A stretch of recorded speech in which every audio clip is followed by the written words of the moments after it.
नमस्ते। मेरा आज का टॉपिक है मंथन।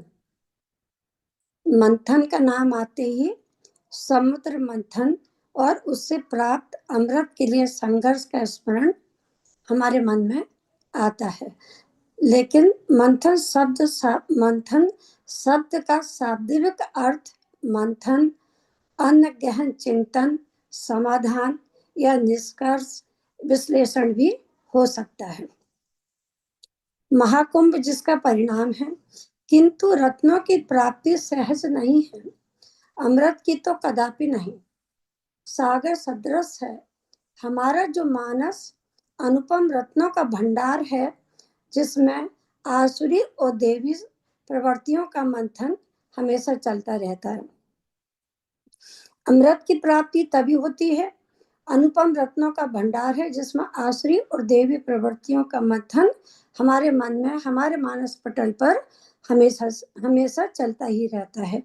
अमृत की प्राप्ति तभी होती है जब हम अपनी इंद्रियों को निग्रह एवं अंतर्मुखी साधना के प्रतीक और कछुए की पीठ जैसा मजबूत आधार बनाकर फिर दृढ़ संकल्प प्रतीक मंदराचल जैसी मथानी से इस मान सरोवर का जब हम मंथन किया जाए, तब लोक मंगलकारी अमृत तुल्य 14 रत्न नहीं, असंख्य रत्नों की प्राप्ति हमें हो सकती है।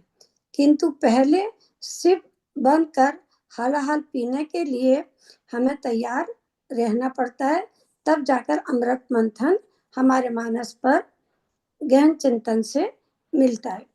मंथन का अर्थ है मथना। इसमें संघर्ष का भाव की ध्वनि होती है। मंथन का अर्थ है मथना, इसमें संघर्ष का भाव ध्वनित होता है। यह भाव सृष्टि के कण कण में व्याप्त है।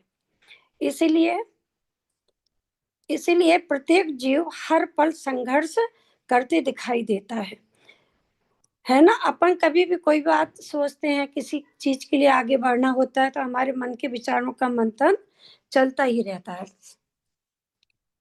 इसलिए प्रत्येक जीव हर पल संघर्ष करते दिखाई देता है, किंतु मंथन में संघर्ष का उद्देश्य हमेशा मांगलिक होता है, हमेशा पॉजिटिव आता है। जैसे दही के मथने से सभी को पता है कि मक्खन नवनीत की प्राप्ति होती है, ये इसका एक उदाहरण है। ज्ञान प्राप्ति का आधार भी मानस का मंथन है। हमें अगर कोई भी ज्ञान प्राप्त करना होता है, तो फिर हमें अपने मन के विचारों को बहुत मंथन में करना पड़ता है, जिससे गुरु अपने शिष्य को ज्ञानामृत का पान कराता है। इसलिए संपूर्ण आध्यात्मिक और लौकिक ज्ञान मानस के मंथन का परिणाम है। जन कल्याणार्थ वैज्ञानिक प्रगति का परिदृश्य भी वैज्ञानिक के द्वारा बुद्धि के मंथन का ही प्रतिफल है। जो आज हम सभी चीजों के साधन का उपयोग कर रहे हैं और सबका ये अपना जो सभी आविष्कार हुए हैं, तो ये भी एक वैज्ञानिक के परिदृश्य भी बुद्धि का ही, उसके मंथन का एक प्रतिफल है। उसने अपनी बुद्धि का बहुत मंथन किया, जो आज हम सभी उसका लाभ उठा रहे हैं। मंथन एक तपस्याचर्य भी है, जिसके लिए बौद्धिक संचेतना जरूरी है, जो जीव को उत्कृष्ट भाव भूमि को प्रदान करती है।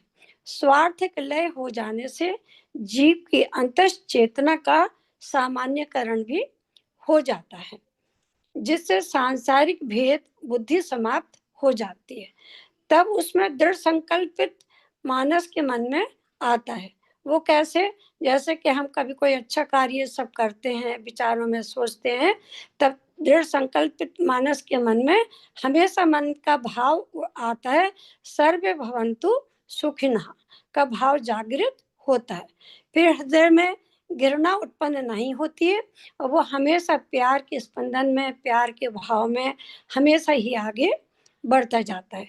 मंथन से हलाहल नहीं, हम अमृत का घर्षण भी होता है। भातृत्व समरसता की यही एक अमृत वर्षा महाकुंभ का उद्देश्य है।